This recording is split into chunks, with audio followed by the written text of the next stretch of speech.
sommes-nous seuls dans l'univers? L'homme a toujours observé les étoiles dans l'espoir de découvrir des preuves de l'existence d'autres formes de vie. Mais la vérité n'est pas là. Elle se trouve ici. Depuis la Seconde Guerre mondiale, le gouvernement britannique surveille étroitement son espace aérien. Le ministère de la Défense a conservé dans ses archives des milliers de témoignages sur des cas d'observation d'OVNI, dont certains restent à ce jour inexpliqués. Mais le secret a été levé depuis peu. Grâce à ces dossiers rendus publics, nous sommes aujourd'hui en mesure de vous dévoiler toute la vérité sur les ovnis observés dans le ciel de Grande-Bretagne. Une collision aérienne évitée de justesse. Je ne sais pas ce que c'était. Et aujourd'hui, je n'en ai toujours pas la moindre idée. La rencontre rapprochée d'un bombardier de la Seconde Guerre mondiale. Je n'aime pas en parler. Je n'en parle qu'à mes amis proches. Un objet non identifié repéré par un radar. Et de nouveaux éléments sur un célèbre cas d'observation d'OVNI, le Roswell gallois. Si on pouvait prouver l'origine extraterrestre d'un OVNI, c'est tout notre système de croyances qui s'en trouverait profondément modifié. Face à ces histoires étranges et inexpliquées, comment ne pas s'interroger sur l'existence d'autres formes de vie venues d'ailleurs?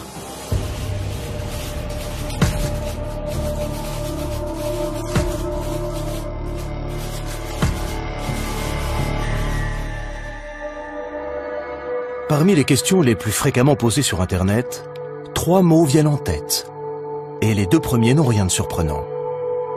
S'ils exercent un véritable pouvoir de fascination dans l'imaginaire collectif, les ovnis sont aussi les seuls de tous nos mythes du XXe siècle à avoir fait l'objet d'enquêtes, de surveillance et de manœuvres de dissimulation de la part du gouvernement. Nick Pope, qui a longtemps travaillé pour le ministère de la Défense britannique, en sait quelque chose. En 1952, le ministère de la Défense a jugé nécessaire de monter une petite unité chargée d'enquêter de manière permanente sur le phénomène des ovnis. Il existait donc bien, des années 50 aux années 2009, une petite division au sein du ministère de la Défense, le projet OVNI, chargé d'élucider les cas d'observation d'OVNI. En charge du service OVNI dans les années 90, Nick Pope a contribué à augmenter le nombre très impressionnant de dossiers que le ministère avait accumulés au fil du temps. Depuis l'ouverture de ses archives, la parole s'est libérée. Des témoins clés donnent désormais leur version des faits. Et les ufologues, sceptiques ou convaincus, sont de plus en plus nombreux à s'interroger sur ce que le ministère de la Défense a tant cherché à garder secret.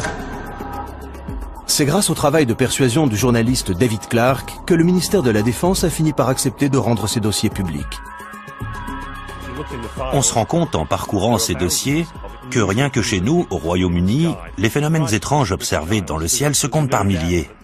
Il y a des choses dans le ciel que les gens sont incapables d'identifier, et ça n'a rien de nouveau.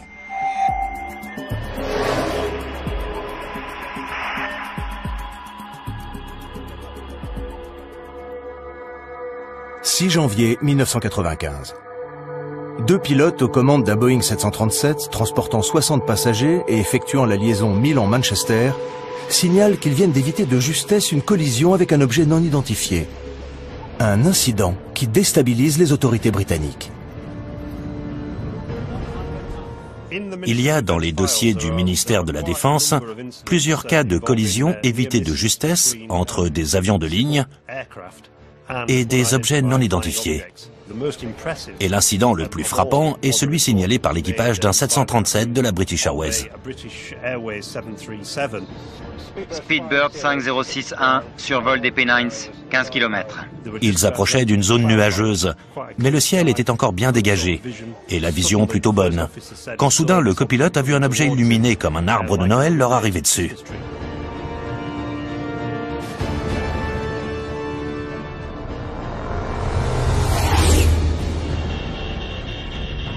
Qu'est-ce que...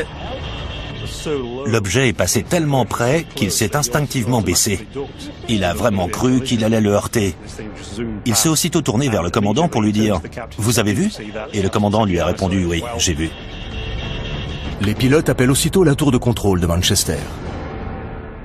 De peur de voir leur réputation mise à mal, les pilotes ne sont pas vraiment enclins à dire qu'ils ont vu des soucoupes volantes.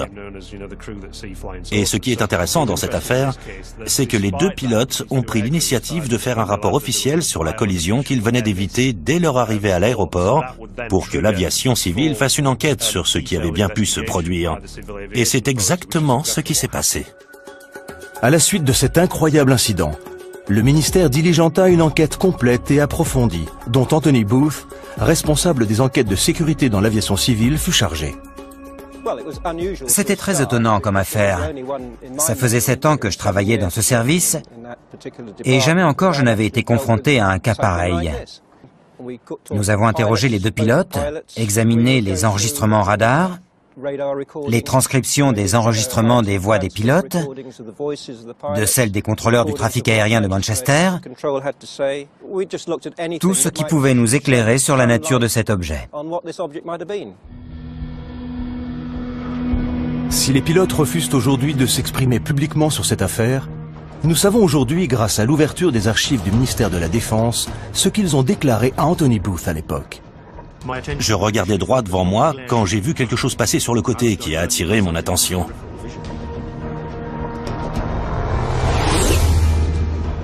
L'objet était couvert de petites lumières blanches, un peu comme un sapin de Noël. Il allait très vite, et bien que sa distance ait été difficile à estimer, il semblait très proche. Il existe une transcription des propos échangés entre le commandant du 737 et la tour de contrôle. Manchester Speedbird 5061. Nous venons de voir quelque chose passer juste au-dessus de nous, côté droit. Et Manchester a aussitôt répondu « On n'a rien sur les écrans radars ». Un appareil? Il avait des feux en tout cas. Il est passé très vite à droite. Et le contrôleur leur a demandé « Au-dessus de vous ?» Pratiquement, oui. Le contrôleur leur a demandé de rester vigilants, mais il n'y avait apparemment plus rien à voir. Il devait vraiment aller... Très vite, vu la vitesse à laquelle il a disparu. Bon, ok, très bien. Rien n'apparaît sur les écrans radars de la tour de contrôle de Manchester. Ce qui, d'après le spécialiste des radars Doug Robb, est plus qu'étonnant. Vu le nombre de radars installés à cet endroit, les chances qu'une telle activité échappe à la détection sont quasi nulles. Tout mouvement de cet ordre aurait dû déclencher une réponse radar, et ils n'ont rien détecté. Comment l'objet a-t-il pu échapper à la surveillance des radars? Les dossiers du ministère de la Défense montrent que pilotes et enquêteurs ont pourtant tout envisagé. Un deltaplane? De nuit, ce serait suicidaire. Un radar normal ne peut pas détecter un deltaplane. Une comète? Non, je pense pas. Un radar pourrait détecter un météore au moment de sa rentrée atmosphérique s'il était précisément orienté dans sa direction. Et ça aurait pu être le cas pour ce fragment qui a failli les percuter. Un avion militaire? Possible, mais ça n'y ressemblait pas. Et on est tout près d'un aéroport. Il aurait dû apparaître sur les écrans radars. Un avion espion? J'en doute. Ça y ressemblait pas. Un avion furtif n'est pas détectable par des radars normaux. Ce sont des avions top secrets qui volent à l'abri des regards et qui ne s'approchent évidemment pas des avions de ligne. Un ovni? C'est malin. Je sais pas. Ils ne mentent pas. Ils ont vécu quelque chose de totalement déconcertant qu'ils n'arrivent pas à expliquer. Les dossiers montrent que la piste militaire a été sérieusement envisagée par les enquêteurs. Mais aucun document de source officielle n'a permis d'accréditer cette thèse. Un vol militaire aussi près d'un aéroport international important semble plus qu'improbable. De quel objet pouvait-il donc s'agir? Conservé dans les archives du ministère de la Défense depuis 1995, nous avons découvert les conclusions de l'enquête menée par Anthony Booth. À chaque enquête, nous étions parvenus à une conclusion satisfaisante, une conclusion ferme et définitive, ce qui n'a pas été le cas ici. Nous n'avons pas été en mesure d'établir les causes de l'incident ni d'évaluer les risques. Risque non évaluable, cause non évaluable. Ce n'est pas le genre de conclusion qu'on trouve habituellement dans un rapport officiel. Ça revient à dire, nous n'avons pas la moindre idée de ce que c'était. On ne va jamais nous croire. On va surtout se faire charrier, oui. Le groupe de travail conclut.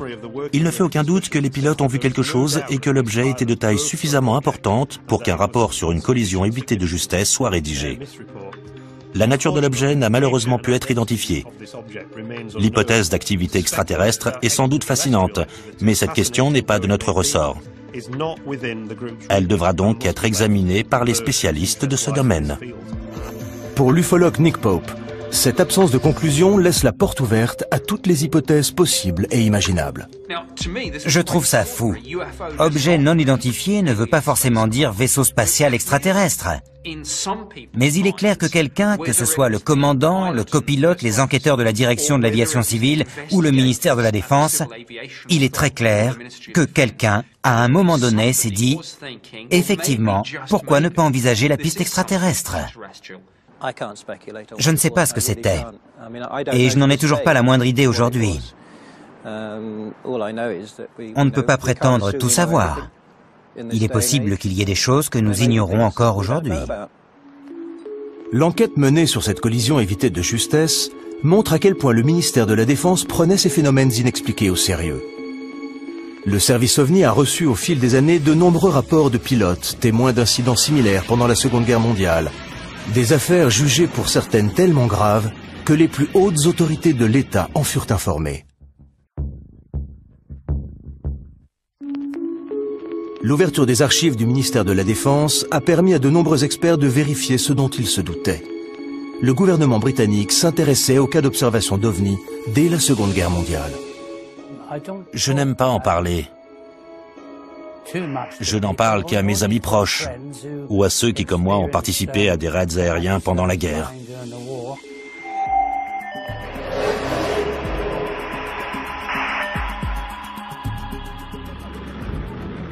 Printemps 1944. L'aviation britannique bombarde l'Allemagne. Les bruits qui courent alors sur d'étranges missiles non identifiés parviennent jusqu'au haut commandement des armées. D'après les dossiers du ministère de la Défense, l'ordre de garder le silence sur ces objets non identifiés susceptibles de nuire au moral de la population est venu de l'état-major même des armées. L'artilleur Bernard Day témoigne. Voici le journal que je tenais pendant la guerre. À la date du 26 avril, j'ai écrit « Opération Essen ». Raid aérien de 300 appareils sur Essen. Le même jour, Bernard Day assiste à un événement incroyable. Des objets non identifiés que je décrirais comme des boules de feu incandescentes. C'est la première fois que Bernard Day s'exprime publiquement sur ce qui lui est arrivé cette nuit-là. Nous avons quitté la zone cible pour rentrer à notre base, à Mildenhall. Nous survolions la France, où tout était calme. Soudain, j'ai vu 3 boules de feu sous l'appareil qui nous arrivaient droit dessus. J'ai immédiatement prévenu notre pilote, Arthur Horton, avec l'interphone de bord. Quelques secondes plus tard, Brian Harper, l'artilleur qui était à l'arrière, a vu 2 autres boules de feu. Un peu troublé, Arthur a demandé « Des avions de chasse ?» Et je lui ai répondu « Non, pas des avions de chasse, Arthur. Des boules de feu qui foncent droit sur nous. » J'ai dit à Arthur « Change de cap. Vire à droite.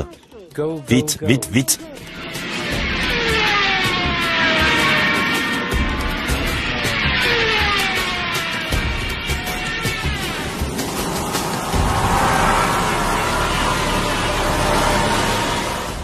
On volait à près de 500 km/h. L'appareil tremblait comme une feuille. Et on n'arrivait toujours pas à les semer. Le pilote avait peur de cramer les moteurs. Dave, l'ingénieur, a dit « Mais et les moteurs ?» Et on lui a répondu « T'occupe, fonce !»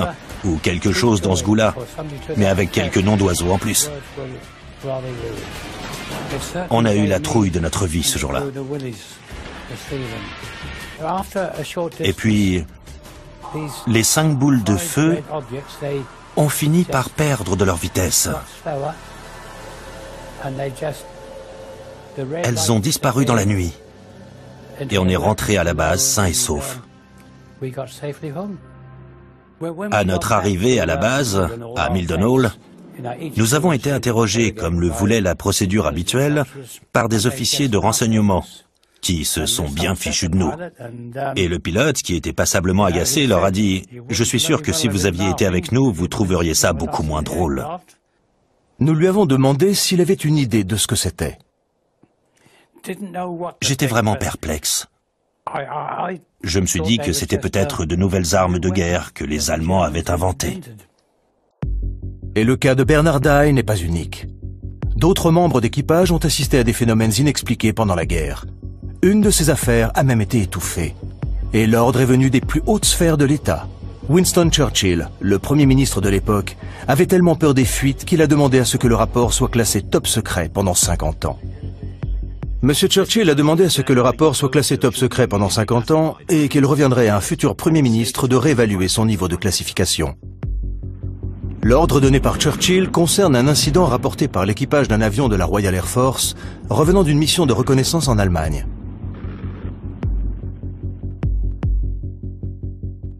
Mon grand-père a assisté à une discussion à propos d'un incident qui était arrivé à l'équipage d'un bombardier de la Royal Air Force. Selon les dossiers du ministère de la Défense, l'histoire a d'abord été rapportée par le petit-fils du garde du corps de Churchill, qui avait assisté à une réunion d'urgence entre le Premier ministre et le général Eisenhower, commandant suprême des forces alliées en Europe, où les deux hommes avaient discuté de l'incident. Il écrivait pour savoir si le ministère pouvait confirmer cette histoire selon laquelle le garde du corps avait assisté à une discussion entre Churchill et Eisenhower à propos d'un mystérieux incident qui était arrivé à l'équipage d'un avion de reconnaissance de la Royal Air Force. Ces hommes disaient avoir vu un objet métallique arriver à leur hauteur, puis les prendre en chasse, en se comportant de manière tellement étrange qu'aucun des membres de l'équipage n'avait pu y reconnaître un appareil de l'aviation allemande ou tout autre aéronef ennemi qu'ils auraient pu connaître. Un expert en aéronautique est également présent à la réunion.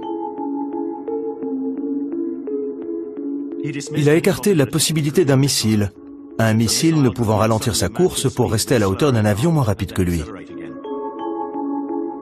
Pour Churchill, l'affaire n'ira pas plus loin.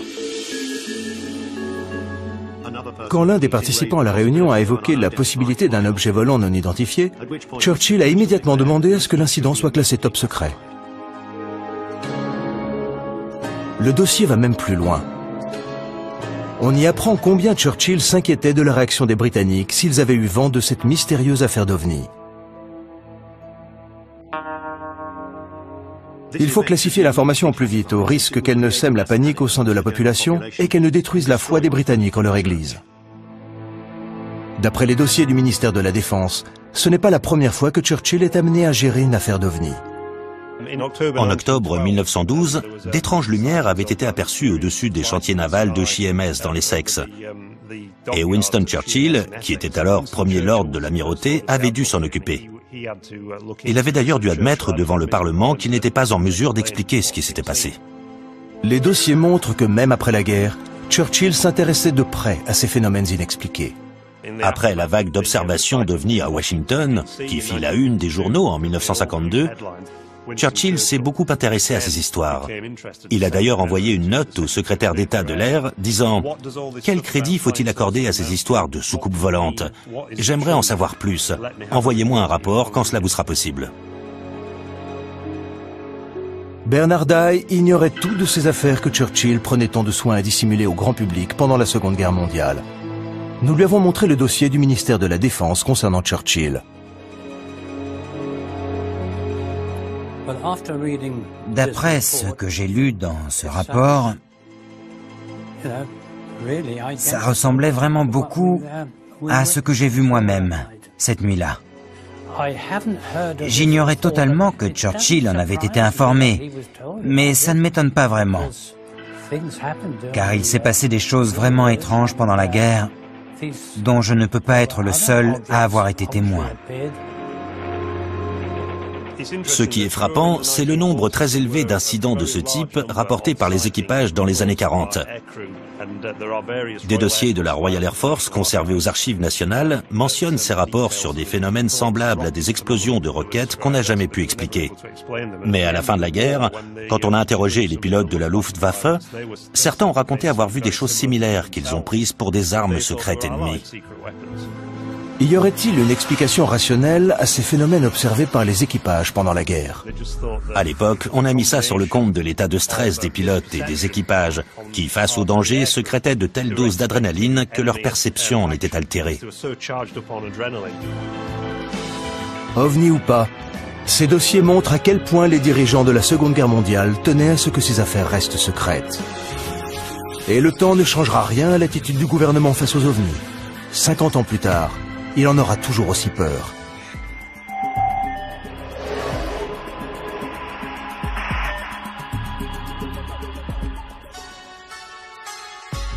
Pitlochry, Écosse. De l'avis de nombreux ufologues, jamais au cours des 20 dernières années, plus grande machination n'avait été montée pour étouffer une affaire d'OVNI. En 1990, des photos d'un objet non identifié survolant une région reculée d'Écosse sont envoyées au ministère de la Défense avant de disparaître mystérieusement. Le journaliste Mark Pilkington a passé de nombreuses années à essayer de les retrouver. Ces photos ont été prises le 4 août 1990 par deux personnes qui disent avoir vu sur la 9, près de Calvin et de Pitlochry, un immense appareil en forme de losange qui est resté en position stationnaire pendant une dizaine de minutes. Ils ont pris 6 photos. L'objet était accompagné par 2 avions que le ministère de la Défense a reconnus par la suite comme étant des avions de chasse. Le photographe, qui n'a jamais été identifié, a envoyé ces 6 photos au Daily Record, un journal écossais. Le journal n'a jamais publié d'article sur cette affaire, mais a envoyé les photos au ministère de la Défense. D'après le dossier, le ministère de la Défense a fait développer les photos qui ont disparu depuis avant de renvoyer les négatifs au journal. Curieusement, le journal n'a jamais publié les photos ni d'articles sur l'affaire et a, selon toute vraisemblance, renvoyé les photos aux 2 hommes dont les noms ont malheureusement disparu du dossier, nous empêchant donc de les interroger. Ce qui fait quand même beaucoup de mystère. Tout ce qui reste dans le dossier, c'est une photocopie des 6 photos, dont les ufologues se sont servis pour faire une maquette. Mais Nick Pope, lui, a eu les photos originales et le dossier entre les mains quand il travaillait au ministère de la Défense. Les photos ont été examinées et par les services de renseignement de la Défense et par le Centre national d'analyse d'images qui ont l'un et l'autre conclu qu'il s'agissait bien d'un objet réel qui faisait entre 25 et 30 mètres de diamètre. J'ai longuement discuté de cette photo avec mon homologue des services de renseignement de la Défense à l'occasion d'une réunion d'information sur les ovnis. Et il était clair que l'objet intéressait la Défense au plus haut point parce qu'il était de toute évidence capable de performances que notre technologie ne nous permettait pas. Le ministère de la Défense est bien décidé à minimiser l'incident. Il y a un document intéressant émanant du service de presse du ministère de la Défense sur la conduite à adopter au cas où ces photos se retrouvaient dans les journaux et qu'on leur posait des questions. On leur demande, entre autres, de dire qu'ils ont bien examiné les photos, mais qu'ils ne sont parvenus à aucune conclusion définitive sur la nature de l'objet. Et si les journalistes se montraient trop pressants, ils devaient répondre que tous les cas d'observation d'OVNI reçus au ministère étaient adressés au service responsable de la défense antiaérienne du Royaume-Uni. À l'époque où il travaillait au ministère, Nick Pope avait un agrandissement de la photo sur le mur de son bureau. Jusqu'à ce qu'un jour, son supérieur la retire.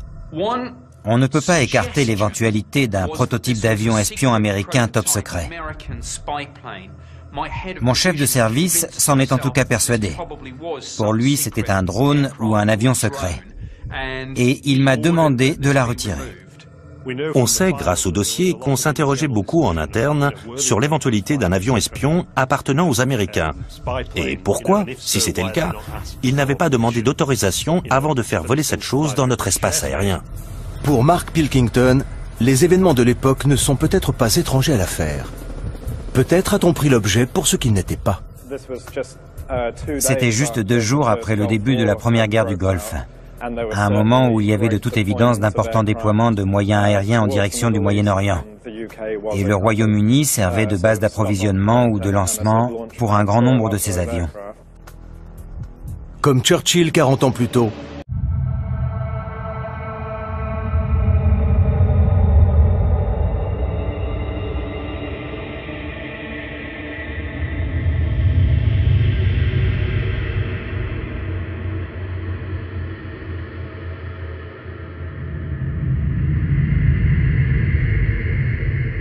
le ministère de la Défense est visiblement inquiet de la réaction de l'opinion publique. Aurait-il fait disparaître les photos de pickloquerie pour étouffer l'affaire? Il est possible que le ministère de la Défense ait détruit ces images. Soit parce qu'il pensait que c'était un avion espion américain, chose qu'on préférait nous cacher de toute évidence, soit parce qu'ils n'avaient effectivement pas la moindre idée de ce que c'était et qu'il aurait été trop embarrassant pour eux d'admettre qu'il y avait dans notre espace aérien des choses bien plus rapides et maniables que nos propres appareils, pour lesquels nous n'avions en plus aucune explication. Reste que toute cette affaire repose, il faut quand même le souligner, sur une image en noir et blanc extrêmement floue qui, pour autant que je sache, pourrait tout aussi bien être l'œuvre d'un enfant de 6 ans. Pilkington est toujours à la recherche des photos originales, dans l'espoir de découvrir ce qui a bien pu mettre la défense britannique à aussi rude épreuve. Non moins de 6 ans plus tard, une autre affaire similaire déclenchera une vaste enquête militaire et remettra en cause la position même du secrétaire d'État à la Défense.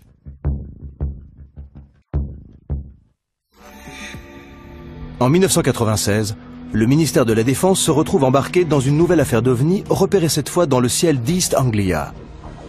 Une affaire qui impliquera la police, la gendarmerie maritime et la Royal Air Force, et où le secrétaire d'État à la Défense en personne sera interpellé sur son inaction.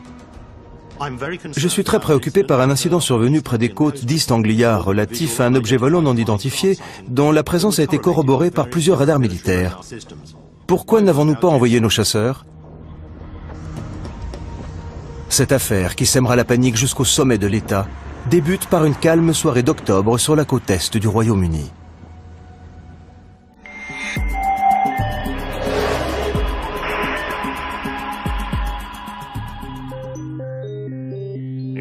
L'information est d'abord venue des services de police, comme l'indique l'extrait suivant.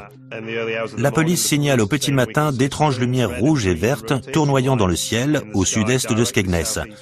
Il semble qu'elles soient très haut dans le ciel, juste au-dessus du Wash. Les agents appellent le commissariat de Skegness pour signaler les lumières. J'ai tout de suite appelé le centre de commandement de Skegness qui a prévenu la gendarmerie maritime de Yarmouth, pensant qu'il s'agissait d'un incident qui s'était produit en mer. Nous avons eu un appel vers 3h15 heure locale de la police de Skegness, qui nous signalait la présence de cette lumière au sud-est de la ville. Nous ne savions pas ce que c'était à ce moment-là, mais nous avons immédiatement prévenu les radars de la défense antiaérienne pour savoir s'ils avaient repéré quelque chose de leur côté. L'appel passe par la base de Neatishead, le centre de défense antiaérien le plus important du sud de l'Angleterre. Le radar de Claxby signale un écho à 2,1 degrés. Un radar a détecté la présence d'un objet qu'ils n'ont pas identifié, mais qui n'était pas un avion. L'écho-radar et les étranges lumières signalées non loin de Skegness auraient-ils la même origine? Un vent de panique souffle sur la ville et la police reçoit des dizaines d'appels. Non, ils ne sont pas en train de nous envahir. Un appel est lancé à tous les navires pour savoir si les lumières sont visibles depuis la mer. Un tanker répond. Conocost à Yarmouth, signalons un groupe de lumière au-dessus de l'estuaire.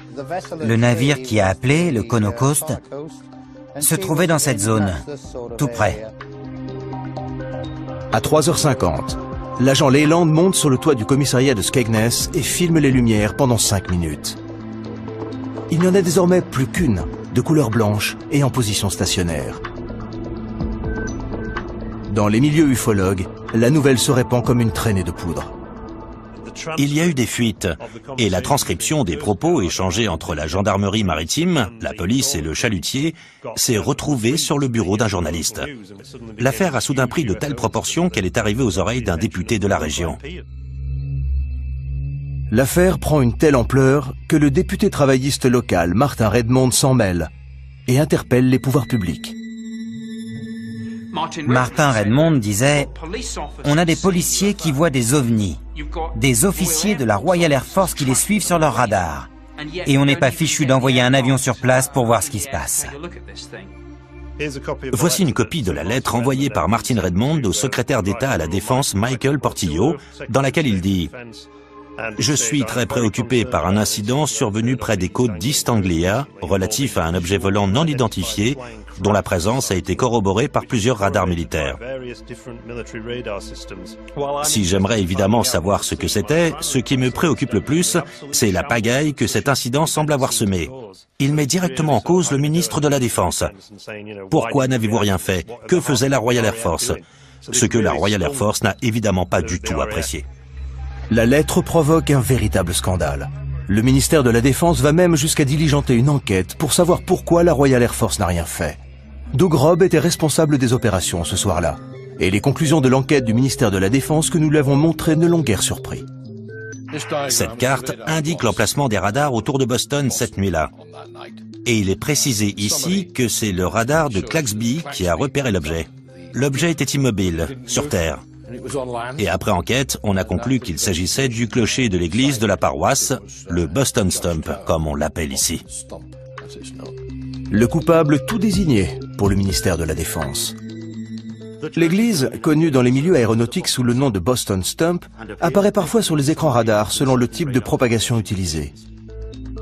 Ils ont dit que le phénomène n'avait rien à voir avec les lumières stationnaires très vives que la police et l'équipage du tanker avaient vues entre Boston et Skegness. Le rapport conclut « Rien ne justifiait l'envoi de chasseurs de la Royal Air Force ». N'en déplaise au député Martin Redmond. On déclenche la procédure dans le cas d'un appareil qui arrive à grande vitesse. Mais on n'envoie pas un chasseur sur un objet fixe, sur Terre qui plus est. On ne peut pas parler de menace. Si l'objet repéré par le radar était bien l'église, qu'en est-il des mystérieuses lumières aperçues par la police et l'équipage du tanker? Le ministère de la Défense a minutieusement examiné les images tournées par l'agent Leyland. Cela fait penser à un lointain corps céleste. Le ministère de la Défense a fait analyser les images par l'Observatoire royal de Greenwich. Nous avons montré à l'astronome et ufologue Ian Redpath les conclusions de l'Observatoire et les images vidéo que le ministère de la Défense conservait dans ses archives depuis 1996. Quand on regarde les images tournées par la police, on voit un point lumineux très brillant, parfaitement immobile. Et si certains y ont vu un ovni, c'est bien la preuve que même un témoin de bonne foi peut se tromper et prendre un corps céleste particulièrement lumineux pour ce qu'il n'est pas. Et le plus souvent, c'est la planète Vénus. On l'a d'ailleurs surnommée la reine des ovnis, car c'est le corps céleste le plus lumineux après le Soleil et la Lune. Et ça pourrait très bien être ce que les policiers ont vu. Quant aux couleurs attribuées aux lumières, il a là aussi son idée sur la question. Souvent, quand on zoome avec une caméra, l'image devient totalement floue. Et le fait que la lumière prenne ici des formes étranges vient du diaphragme de l'objectif. Mais cela n'explique pas ce que l'équipage du tanker a pu voir. D'après l'enquête du ministère de la Défense, la lumière aperçue par les marins ne venait pas de la planète Vénus, mais d'une autre direction, ce qui laissa les enquêteurs perplexes. Ces lumières restent inexpliquées. Pas pour Ian Redpath, qui a beaucoup réfléchi à la question. Ce que les hommes à bord du tanker ont vu au nord était, à mon avis, une autre étoile très lumineuse, Vega, connue pour ses scintillements multicolores. Mais si cette affaire a pris de telles proportions, c'est, d'après David Clarke, pour une raison bien précise. Ça s'est passé en 1996, l'année où la série X-Files battait de records d'audience en Angleterre. Et curieusement, c'est aussi l'année 1996-1997 où on a enregistré le plus grand nombre d'observations d'OVNI depuis 1978. Faut-il classer l'affaire? Ou connaîtra-t-elle de nouveaux coups de théâtre, comme la célèbre affaire aux multiples rebondissements connue sous le nom de Roswell gallois?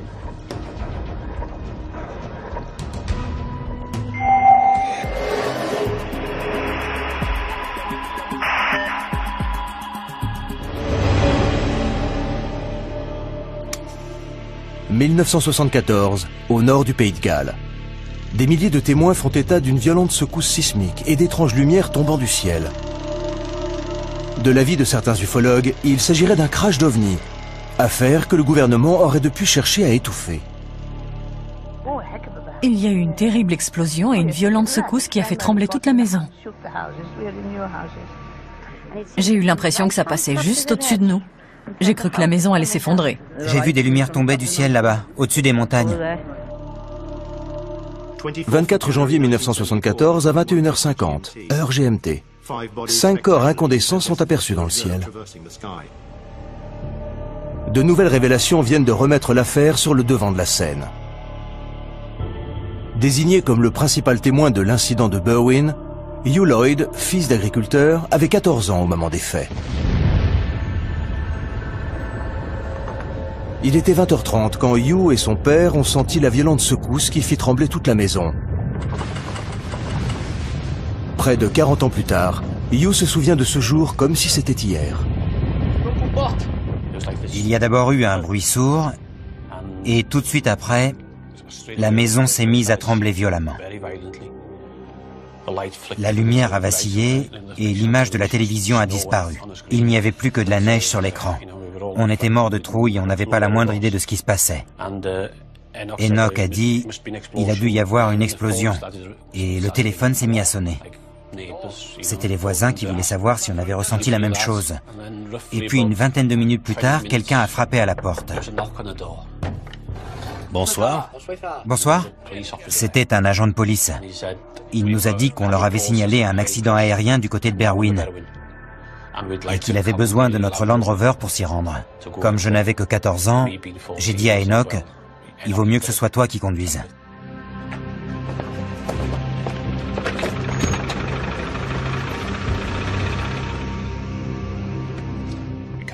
On a roulé sur un peu plus d'1 kilomètre en direction des montagnes et on s'est arrêté.